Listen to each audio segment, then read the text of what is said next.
हरे कृष्णा। सभी वैष्णवों के चरणों में नमस्कार। ओम अज्ञानतिमिरान्धस्य ज्ञानाञ्जनशलाकया चक्षुरुन्मीलितं येन तस्मै श्रीगुरुवे नमः। श्रीचैतन्यमनोभीष्टं स्थापितं येन भूतले स्वयं रूपः कदा मह्यं ददाति स्वपदान्तिकं। वाञ्छाकल्पतरुभ्यश्च कृपासिन्धुभ्य एव च पतितानां पावनेभ्यो वैष्णवेभ्यो नमो नमः। श्रीकृष्णचैतन्य प्रभु नित्यानन्द श्री अद्वैत गदाधर शिवासादि गौरभक्तवृन्द। हरे कृष्णा कृष्ण कृष्णा हरे हरे, हरे राम राम राम हरे हरे। सभी वैष्णव का स्वागत है। आज की महाभारत कथा में हम पढ़ रहे थे महाभारत सभा पर्व से, जिसमें हमने देखा कि कैसे महाराज युधिष्ठिर की भव्य राजसभा है। उसमें सभी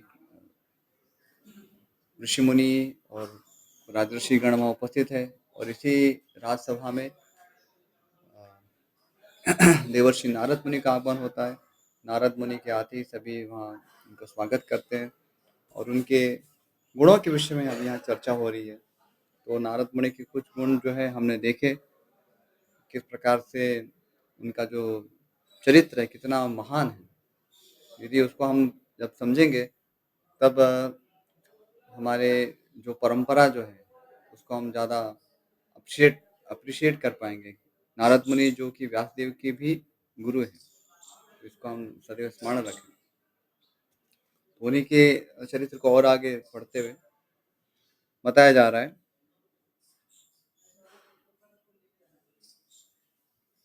महाबुद्धिमान, सांख्य और योग के विभाग पूर्वक ज्ञाता, देवताओं और असुरों में भी निर्वेद यानी कि वैराग्य उत्पन्न करने के इच्छुक। बताया जा रहा है कि महान बुद्धिमान है नारद मुनि, इसमें कोई संशय नहीं है। सांख्य और योग के विभाग पूर्वक ज्ञाता, तो अलग अलग जैसे दर्शन है, सांख्य योग है, जैसे सांख्य दर्शन हुआ, योग दर्शन हुआ, तो वस्तुतः वे एक ही है, उसका क्योंकि चरम उद्देश्य एक ही है, भगवत प्राप्ति है। लेकिन सांख्य एक प्रकार का विश्लेषणात्मक अध्ययन है, योग है वो अन्य प्रकार से उस परम तत्व की प्राप्ति को ले जाता है। लेकिन दोनों के अलग अलग जो जिस प्रकार से डिपार्टमेंट्स है, दोनों के मार्ग यद्यपि दिखने में अलग है लेकिन गंतव्य स्थान एक है। लेकिन वो दोनों के मार्ग की जो विशेषता है, सांख्य का मार्ग और योग का मार्ग यानी क्या, पर्टिकुलरली अष्टांग योग का मार्ग, और सांख्य मार्ग अर्थात जो तत्वतः तत्वों की मीमांसा की जाती है, तो उस मीमांसा के आधार पर समझा जाता है कि वस्तुतः परम सत्य क्या है। तो वो सांख्य है। उसके आधार पर हमारे जैसे जो षट दर्शन है वो उसमें महर्षि जो पतंजलि है उनका ये योग दर्शन है, और जैमिनी कृत है वो पूर्व मीमांसा दर्शन है। तो पूर्व मीमांसा दर्शन उसी को हम एक तरह से सांख्य दर्शन समझ सकते हैं। तो कई बार ऐसी परिस्थिति है कि जैमिनी है, उन्होंने कर्म मीमांसा दिया है जिसमें ईश्वर का कोई विशेष स्थान नहीं है। लेकिन ऐसा नहीं है। जैमिनी मुनि के जो अन्य कृति है, विशेष रूप से उसके द्वारा रचित एक महाभारत का एक पर्व जो प्राप्त होता है, इसमें वो तो जो विष्णु भक्ति के जो परम सिद्धांत हैं, तो उसी का ही उन्होंने निरूपण किया है। तो जो आप परिचित नहीं होंगे, तो जैमिनी महाभारत भी प्रसिद्ध है। जैमिनी महाभारत यद्यपि पहले अस्तित्व में था पूर्ण रूप से, लेकिन अभी केवल उसका आश्वमेधिक पर्व वही उपलब्ध है। लेकिन उस आश्वमेधिक पर्व को भी आप पढ़ेंगे तो आप गदगद हो जाएंगे कि इसमें कितने विष्णु भक्ति रखी गई है।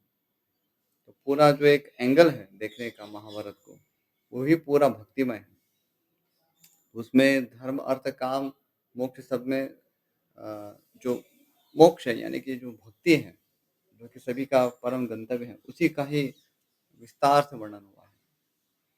तो जो कर्म मीमांसा है वस्तुतः उसमें इस प्रकार से ईश्वर विहीन मीमांसा नहीं है, तो वो सेश्वर मीमांसा है, यानी ईश्वर के साथ की मीमांसा है। तो ये खाली आपकी जानकारी के लिए बता दें तो ये सारे सांख्य दर्शन है या योग दर्शन ये सबको नारद मुनि भली-भाँति जानते हैं, उसकी गहराइयों को जानते हैं।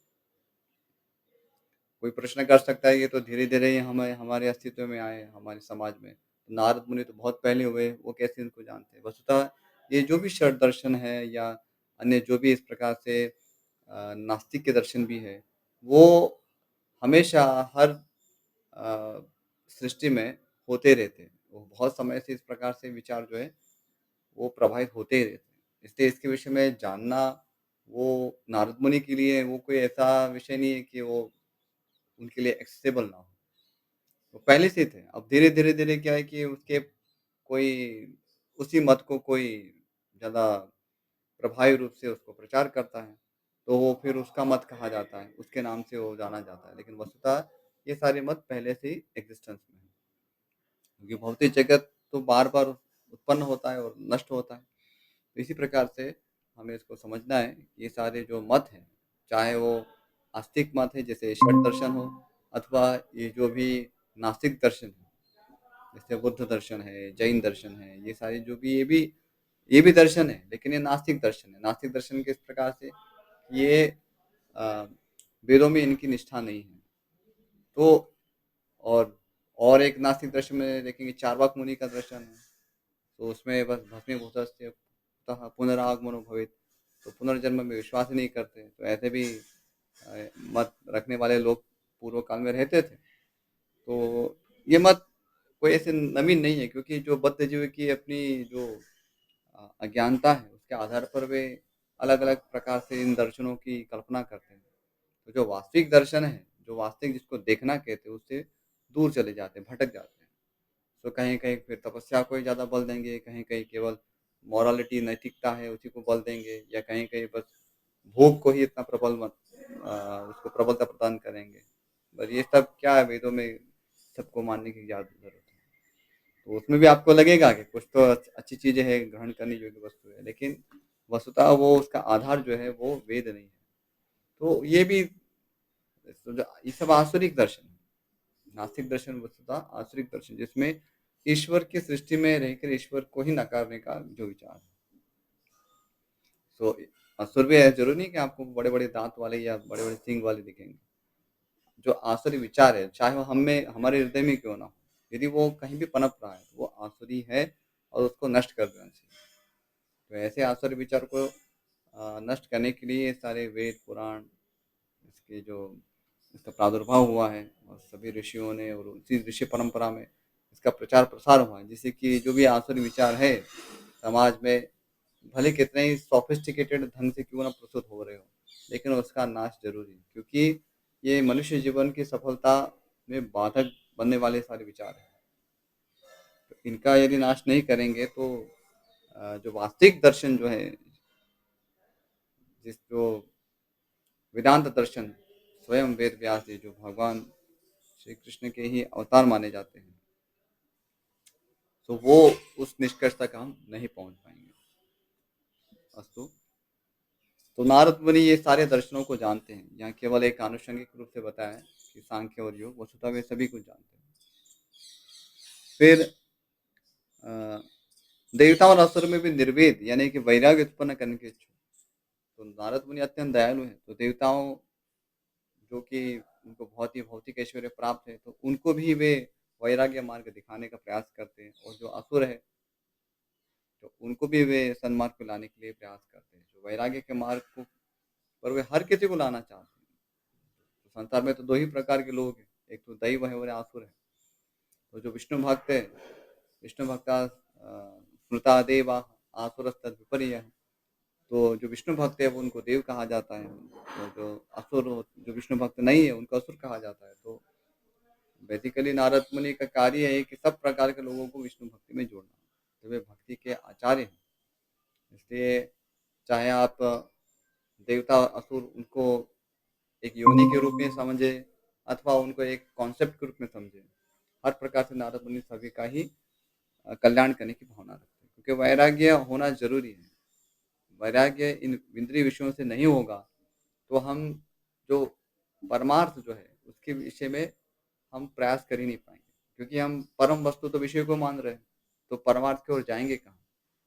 जो तुच्छ इंद्रिय विषय हैं, जो वस्तुतः कुत्ते, बिल्ली इन सभी को प्राप्त है, उनमें हमारी इतनी प्रकांड बुद्धि को उसी में लिप्त रखेंगे, उसी के अलग-अलग रूप से भोगने का प्रयास करेंगे। तो ये मनुष्य बुद्धि का सदुपयोग नहीं है। तो उसको इसलिए ज़रूरी है कि ये वस्तुतः हमारे लिए परमार्थ नहीं है। ये अर्थ है निसंदेह, इंद्रियों को तुष्ट रखने के लिए, उसको पुष्ट रखने के लिए कुछ तो अर्थ की आवश्यकता है, इंद्रिय विषयों की कुछ आवश्यकता है। लेकिन वो हमारा परमार्थ नहीं है, परम अर्थ नहीं है। तो इसलिए हमें उससे अ, वैराग्य प्राप्त करना सीखना होगा। तो इंद्रिय विषयों का सेवन भी करना है, लेकिन उससे विरक्त भी रहना है और फिर परमार्थ की ओर भी आगे बढ़ना है। परमार्थ है भगवान विष्णु की भक्ति। तो उसको पाने के लिए जो भी प्रयास है, तो उसमें नारद मुनि स्वयं तो लगे हुए ही है और ऊपर से सभी को लगा रहे हैं। तो वे स्वयं आचरण से भी सिखाते हैं कैसे भक्ति करनी चाहिए और सभी को प्रेरित करते हैं। आगे संधि और विग्रह के तत्व को समझने वाले, अभी संधि विग्रह यहाँ पर ये एक जो राजनीति उसके संदर्भ में समझना चाहिए। तो संधि यानी कि जोड़ना और विग्रह यानी कि युद्ध करना। तो दो राज्यों में संधि करना, कब संधि करनी चाहिए, कब उसमें युद्ध की घोषणा करनी चाहिए, तो ये सब राजनीति विषयक जो शास्त्र है उसको भी वे अच्छी तरह जानते हैं। तो कई बार लोगों को प्रश्न होता है ना कि जो भक्त होते हैं उनको तो इनको तो सब पॉलिटिक्स कुछ पता नहीं है, इससे क्या पूछना, या उनको परिवार के विषय में क्या पता, या उनको समाज में क्या हो रहा है उसके विषय में क्या जानकारी, सामाजिक विषय पे उनका क्या उनको ज्ञान होगा। ऐसा नहीं है। तो जो भक्त होते हैं, जैसे नारद मुनि की परंपरा में सभी भक्त हैं, वो ये सारे विषयों का ज्ञान रखते हैं, क्योंकि तभी तो हम लोगों को बता पाएंगे कि वस्तुतः आपको करना क्या है। तो सभी वस्तुओं का स्थान है समाज में, जीवन में, लेकिन उसको किस प्रकार से, कितनी हद तक उसको सेवन करना है और कैसे उसको परमार्थ की ओर लगाना हो और उससे मनुष्य जीवन की सफलता की ओर आगे बढ़ना है। तो इसके लिए ये सब ज्ञान ज़रूरी है। अब हर कोई तो नारद मुनि जितने प्रकांड विद्वान तो नहीं हो सकते, लेकिन जितना भी उन्होंने उच्छिष्ट रूप से अ, हमें प्राप्त हुआ है गुरु शिष्य परंपरा में, तो जितना भी हमें ज्ञात हो, वो हमें अपने जीवन में लाना चाहिए और दूसरों को बताने का प्रयास करना चाहिए। आगे अपने और शत्रु पक्ष के बलाबल का अनुमान से निश्चय करके शत्रु पक्ष के मंत्रियों आदि को फोड़ने के लिए धन आदि बांटने के उपयुक्त अवसर का ज्ञान रखने वाले, ये सारे राजनीति विषय सारे विषय है कि कैसे उसको दूसरे शत्रु पक्ष के मंत्रियों को कैसे वश में करना है। यानी ये हुआ, हमने हमने सुना होगा संभवतः साम, दान, भेद और दंड।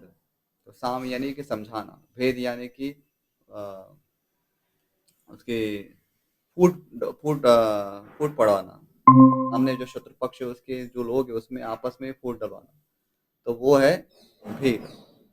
दान यानी कि उसको कुछ देकर उसको वश में करना शत्रु को। तो यहाँ जो भेद है, तो वो उसमें नारद मुनि को अच्छी तरह जानते हैं कि कब ऐसा करना चाहिए। फिर आगे संधि यानी कि सुलह, विग्रह यानी कि कलह, यान यानी कि चढ़ाई करना, आसन यानी कि अपने स्थान पर ही चुप्पी मार कर बैठे रहना, द्वैती भाव यानी कि शत्रुओं में फूट डालना और समाष्ट्र यानी किसी बलवान राजा का आश्रय ग्रहण करना राजनीति के इन चाह अंगों के उपयोग के जानकार है। तो अभी पहले सार रूप में बताया, फिर अभी विस्तार से बता रहे कि जो संधि, विग्रह, फिर आसन, द्वैती भाव, समाश्रय, ये सारे जो चीजें हैं उनको नारद मुनि जानते हैं। समस्त शास्त्रों के निपुण विद्वान, युद्ध और संगीत की कला में कुशल, तो वे युद्ध की कला भी जानते हैं। अभी आपको लगेगा कि नारद मुनि कहाँ युद्ध सीखने गए होंगे, लेकिन ऐसा नहीं है। तो हमारी जानकारी में नहीं आया, लेकिन जैसे तर्क की भाषा में बताते हैं कि absence of evidence is not evidence for absence, यानी कि एब्सेंस ऑफ एविडेंस, तो प्रमाण का यदि अभाव है तो वो अभाव का प्रमाण नहीं बनता। थोड़ा-सा शांति से इस पे मंथन कीजिएगा। यदि किसी वस्तु के प्रमाण को हम नहीं देख पा रहे, उसका अभाव दिख रहा है, तो वो अभाव उसका होगा ही, इसका प्रमाण नहीं बनता है। क्योंकि वो तो हमारी खुद की समस्या है कि हम उस प्रमाण तक नहीं पहुँच पाए। लेकिन वो अभाव होगा ही, इसका तो प्रमाण नहीं बनता है। तो इसी प्रकार से यहाँ पर नारद मुनि, यद्यपि हमें कभी ऐसा वर्णन नहीं सुने कि कहीं नारद मुनि युद्ध के विषय में कोई चर्चा कर रहे हो, अथवा युद्ध का कुछ ज्ञान इस प्रकार से अर्जित किया हो या कुछ सीख रहे हो। तो ब्राह्मण होते हैं वो भी युद्ध को कला को सीखते हैं और सिखा सकते हैं, क्योंकि ब्राह्मण के लिए ऐसा कोई भी कार्य नहीं है जो असंभव हो, क्योंकि वो बुद्धिमान होते हैं, मेधावी होते हैं। तो ये कुछ भी सीख सकते हैं, कुछ भी सिखा सकते हैं, प्रभुपाद बताते हैं अपने ग्रंथों में। तो नारद मुनि जो कि वे एक ब्रह्मर्षि हैं, देवर्षि हैं, तो ब्राह्मण वर्ग का ही प्रतिनिधित्व करते हैं। इसलिए वे जानते हैं कि ये सारे जो शास्त्र है युद्ध विषयक जो है, उनको भी वे उसका भी वे ज्ञान रखते हैं। और संगीत की कला में भी क्वेश्चन है, ऐसा नहीं कि युद्ध करना आता है तो दूसरी सारी जो कला है उनका उन्हें कोई ज्ञान नहीं है। तो उनके हाथ में सर्वदा वीणा रहती है, और अधिक प्रमाण क्या चाहिए। तो हमेशा वे भगवान के गुणगान गाते हैं। और क्यों नहीं गाना चाहिए, यदि हमारे पास यदि कोई कला है और उसको हम भगवान के सेवा में लगा सकते हैं तो लगना चाहिए, लगाना चाहिए, सीखना चाहिए। तो भक्ति में तो बहुत सारी चीज़ों का समावेश है, कहीं पर इसमें कोई निषेध नहीं है। हमें अच्छा भोजन करने की इच्छा हो तो भगवान के लिए अच्छा 56 भोग क्या, कितने 56,000 भोग बनाए, तो भगवान के लिए तो कोई लिमिट नहीं। और उसका प्रसाद रूप उसको ग्रहण करें आदर के साथ। तो यदि हमें संगीत में रुचि है तो भगवान के लिए अच्छा संगीत प्रस्तुत करें। तो सारी चीज़ें हम भक्ति में नियुक्त कर सकते हैं।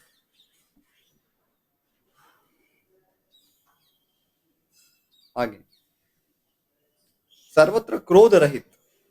तो नारद मुनि को आपको अपने प्राय कभी नहीं देखा होगा कि नारद मुनि क्रोध करते हैं।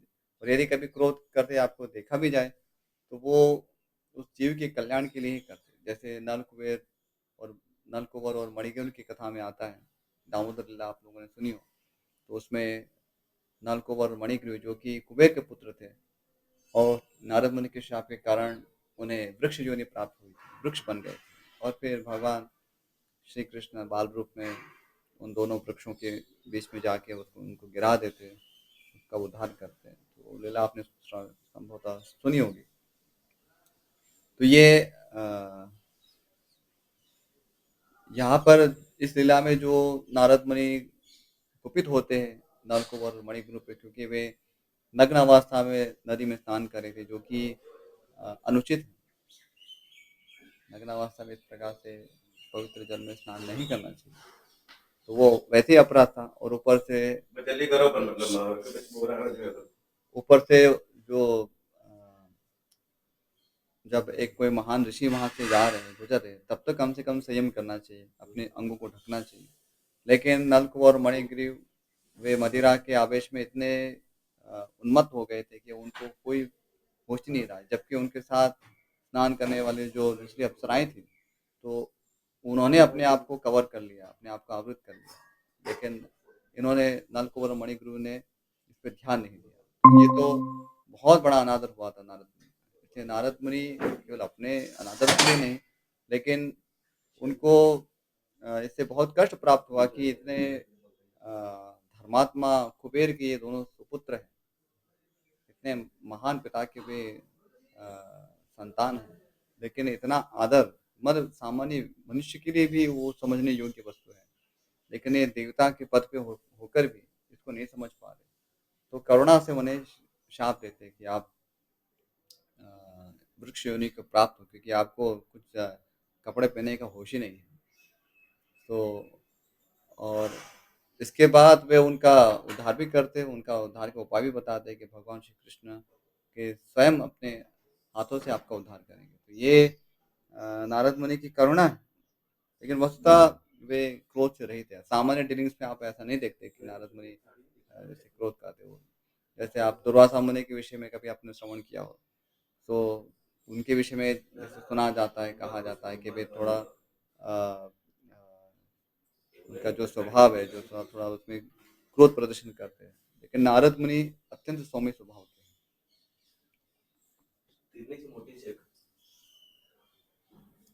आगे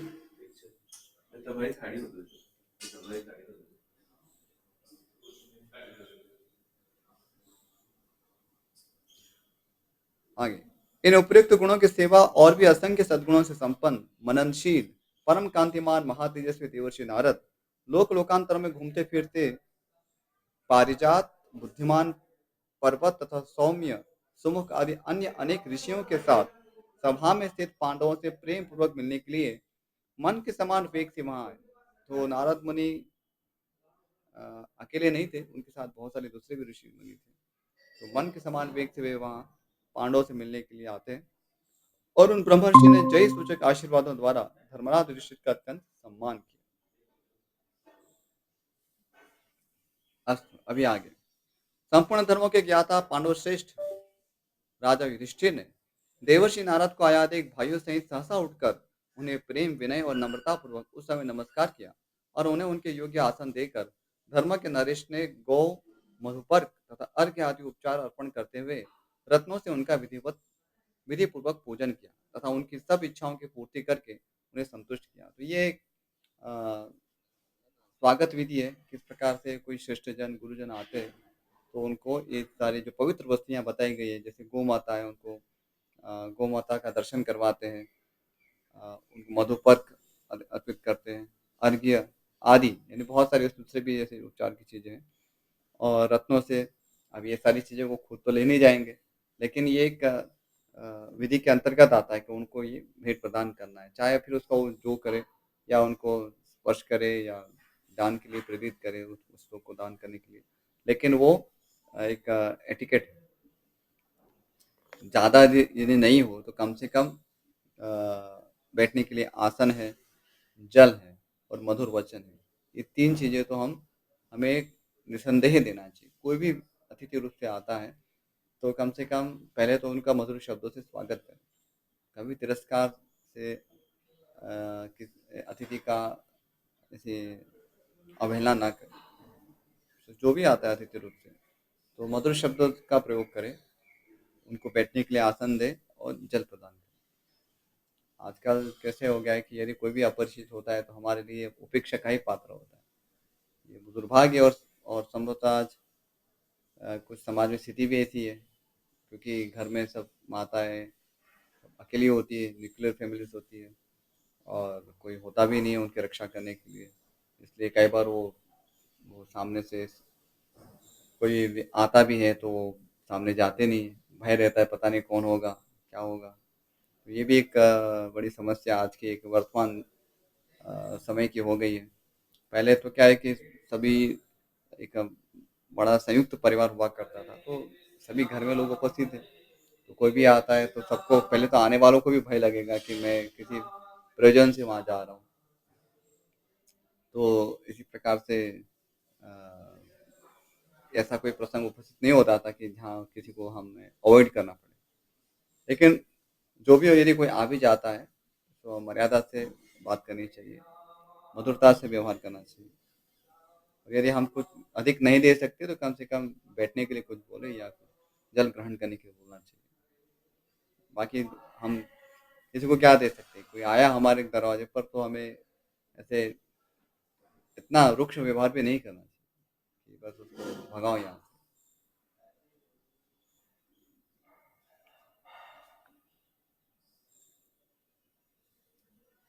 अस्तु, राजा युधिष्ठिर से यथोचित पूजा पाकर नारद जी भी बहुत प्रसन्न हुए। इस प्रकार संपूर्ण पांडवों से पूजित होकर उन वेदवेत्ता महर्षि ने युधिष्ठिर से धर्म, काम और अर्थ तीनों के उपदेश पूर्वक ये बातें पूछी।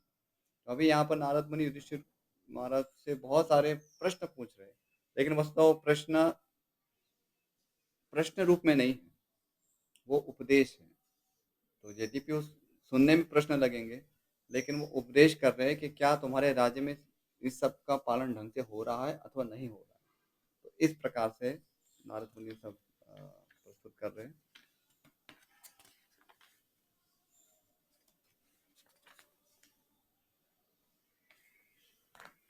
इसका वर्णन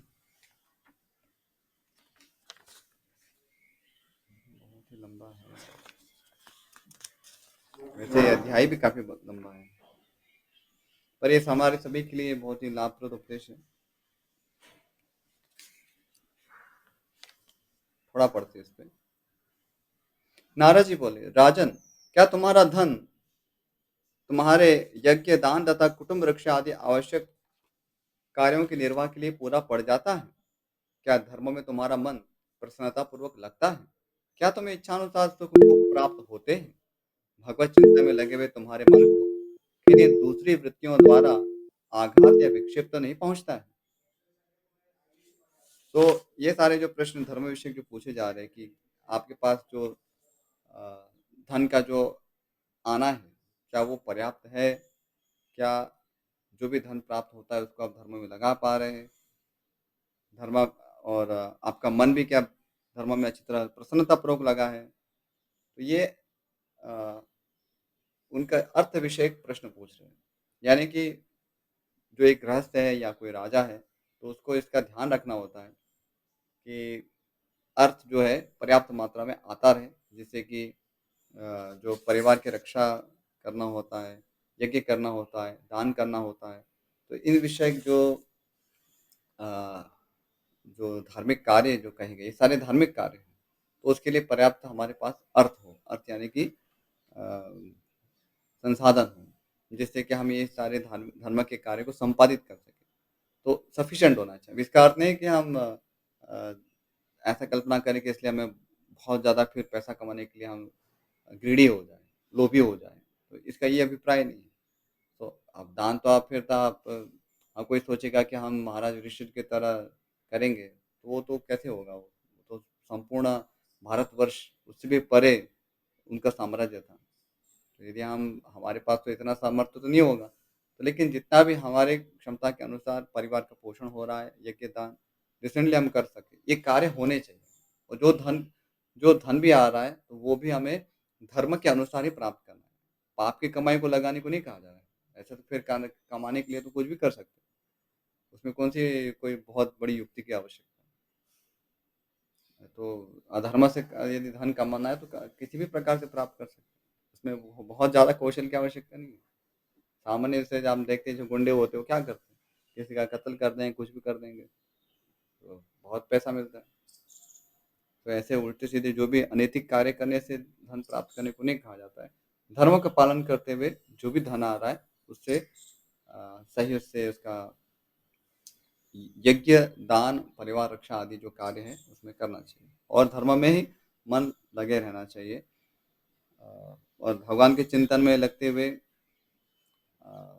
मन को इधर कहीं इधर-उधर विषयों में नहीं भटकाना चाहिए, अधार्मिक कृत्यों में नहीं लगना चाहिए। तो ये हमारे लिए शिक्षा है, क्योंकि हम प्रायः क्या होता है कि ये सारी चीज़ें तो समाज में होती रहती है, विक्षेप करने वाले तत्व मिलेंगे ही, लेकिन उससे हमें विचलित नहीं होना है। परीक्षाएँ आएँगी, लेकिन हमें अपने धर्म के मार्ग पर स्थित रहना है। यही हमारे लिए सुरक्षा है, धर्मो रक्षति रक्षितः। तो यही विचार है और धर्म का परित्याग कदापि ना करें, सपनों में भी ना करें। सपनों में भी ऐसा कुछ चिंतन नहीं आना चाहिए। तो व्यावहारिक जीवन में तो उसका तो कहना ही क्या है, सपनों में भी नहीं आना चाहिए। तो मन से भी इतना हमें पवित्र रहने का प्रयास करना है और सबके और मन से पवित्र रहने के लिए बहुत अच्छा है उपाय। जैसे हमारे यहाँ जैसे प्रार्थनाएँ होती हैं, सर्वे भवन्तु सुखिनः, सर्वे सन्तु निरामया, सर्वे भद्राणि पश्यन्तु मा कश्चित् दुःखभाग् भवेत्। तो ऐसी प्रार्थना हमें करनी चाहिए। वैष्णव तो वैसे ही करुण हृदय होते हैं, सबके लिए केवल प्रार्थना नहीं करते, वे प्रयास भी करते हैं। जैसे जो गीता है, भागवत, ये सारे ग्रंथों का वो वितरण करते हैं, सबको पहुँचाते हैं, सबके पास ये ज्ञान पहुँचाते हैं।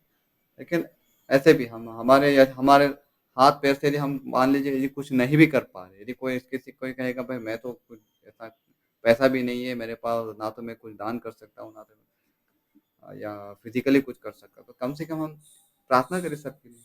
भगवान से प्रार्थना तो कर ही सकते, सबका कल्याण करें, सबका हित करें। सर्वे भवन्तु सुखिनः, सर्वे सन्तु निरामया। तो ये सारी भावना जो है हमको, ये विचार जो है कदापि नहीं त्यागना चाहिए। तो मन से भी ऐसा शुद्ध रहना चाहिए। ये धर्म का विचार है, क्योंकि धर्म की व्याख्या ये धारणात् धर्म इति याः, धर्मो धारयति प्रजाः। तो जो धर्म है सबका धारण करता है और जो धारण करने वाला है उसी को तो धर्म कहते हैं। तो सबके धारण के लिए हमें भगवान से प्रार्थना होनी चाहिए। धारण करने में केवल भौतिक वस्तु नहीं है, जो आत्मा है उसका कल्याण भी है। शरीर का तो धारण हो जाएगा, लेकिन आत्मा का धारण कैसे होगा? यदि मन से विक्षिप्त है, मन से परेशान है, आत्मा उससे असंतुष्ट है, स्वयं असंतुष्ट है अपने कार्यों से, तो कैसे वो सुखी रह पाएंगे? तो ये सारी प्रार्थना होनी चाहिए। आज तो यहीं विराम करेंगे, समय भी हो गया है। आज प्रश्न नहीं लूंगा, थोड़ा समय अधिक हो गया है।